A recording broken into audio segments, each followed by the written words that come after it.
brought to you by Silver Pumps. Top quality और consistent performance के लिए सिर्फ सिल्वर पंप नाम याद रखना। सिद्धार्थ हमारा बेटा फाइटर था जी, वो देश के लिए शहीद हो गया। हाँ, हमारी तैयारियां पूरी थी जी। 2 नवंबर की उनकी शादी फिक्स हो गई थी। लगन वगैरह सारे प्रोग्राम यहाँ पे हमारे डेस्टिनेशंस बुक हो गए थे।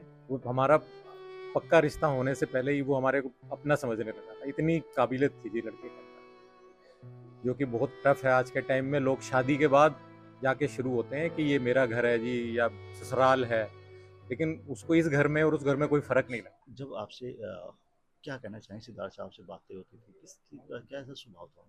सिद्धार्थ हमारा बेटा फाइटर था जी, वो देश के लिए शहीद हो गया। हमें उस पर बहुत गर्व है। उससे ऊपर इतनी बड़ी कुर्बानी देश में कोई दे नहीं सकता है। तो सिद्धार्थ हमेशा हमारे दिल में रहेगा। सिद्धार्थ हमारे से दूर नहीं गया है।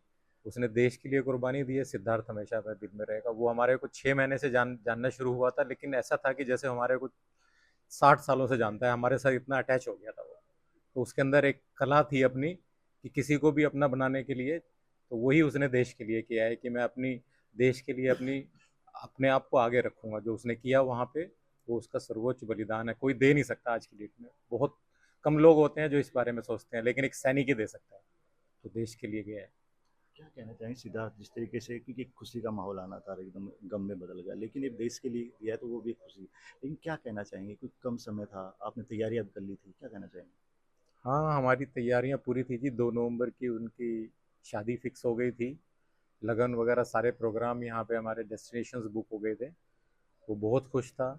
उसको ट्रेनिंग में जाना था अभी अप्रैल 2nd वीक में। बाहर उनकी कोई एक्सरसाइजेस थी, उसको लेके बहुत खुश था कि तो एक्सरसाइज के बाद आएंगे, मिलेंगे, बैठेंगे। उसको हर समय रहता था जब भी मैं आऊँ फैमिली के साथ अटैच रहूँ। यहाँ पे जितना भी अपने घर में हमारे पास आके मिलता था, बहुत अटैच रहता था। मेरे को ये खाने के लिए बनाओ, ये दीजिए, मेरे को फ़ोन करता था, मम्मी मेरे लिए ये बना दीजिए। वो अपना घर, वो हमारा पक्का रिश्ता होने से पहले ही वो हमारे को अपना समझने लगा था। इतनी काबिलियत थी जी लड़के के अंदर, जो कि बहुत टफ है आज के टाइम में। लोग शादी के बाद जाके शुरू होते हैं कि ये मेरा घर है जी या ससुराल है, लेकिन उसको इस घर में और उस घर में कोई फर्क नहीं लगा। जैसा ये घर था वैसे ही उसके लिए उसने सोचा ये सेम मेरा घर ऐसे ही है। जब भी मिलता था, एयरफोर्स स्टेशन जाना होता, पालम हमारा घर वहीं पे है साथ में। उसकी कोई ट्रेनिंग है, कुछ भी है, बड़ी उससे मिलता था। सिद्धार्थ से जब आपने घटना के बारे में सुना, तो कहीं ना कहीं पूरे झुंझोने वाली बात थी कि दर्द इतना होता है काफ़ी दिल में। क्या कहेंगे सिद्धार्थ के बारे में, उस पल को देख के आप? उनके फादर ने ही मुझे बताया था जी। वेडनेसडे नाइट का वो टाइम था जब इन्होंने मुझे फ़ोन किया था कि सिद्धार्थ जी नहीं रहे हैं, कुछ ऐसा इंसिडेंट उनके साथ हुआ है, क्रैश हुआ है एयरक्राफ्ट। तो उस समय तो ऐसा था कि सारी फैमिली के साथ में हमने सोचा कि पता नहीं भगवान ने क्या किया है हमारे साथ में। इतनी सारी खुशियाँ जो हमारे को दी थी, 6 महीने से हम लोग इंजॉय कर रहे थे, वो 1 मिनट में ख़त्म हो गई। 23 मार्च को उसका बहुत धूमधाम से हमने वो किया था। सगाई सेरेमनी थी, बहुत धूमधाम से हमने मनाई थी। दोनों फैमिली बहुत खुश थे। लेकिन भगवान को जो मंजूर है उसके आगे कुछ कर नहीं सकता इंसान। जो उसने जितना लिखा था उतना वो अपना करके गया है। उससे ज़्यादा बेस्ट अपना देके गया है वो लाइफ में।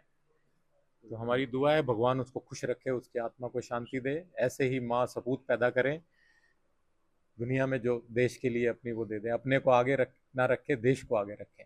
अपना निजी हित ना रखे, देश को आगे रखें। तो मेरा आशीर्वाद हमेशा उसके साथ बना रहेगा। अब ये हमारी फैमिली है, हमारी रिश्तेदारी नहीं है। अब इनके साथ, सुशील जी के साथ, ये हमारी फैमिली है जी। ये हमारी फैमिली बन गई है और लाइफ टाइम हमारी फैमिली रहेगी। रिश्तेदारी नहीं बन पाई, कोई बात नहीं, लेकिन हम एक फैमिली बन के रहेंगे, क्योंकि हम उसको कभी भूल नहीं सकते।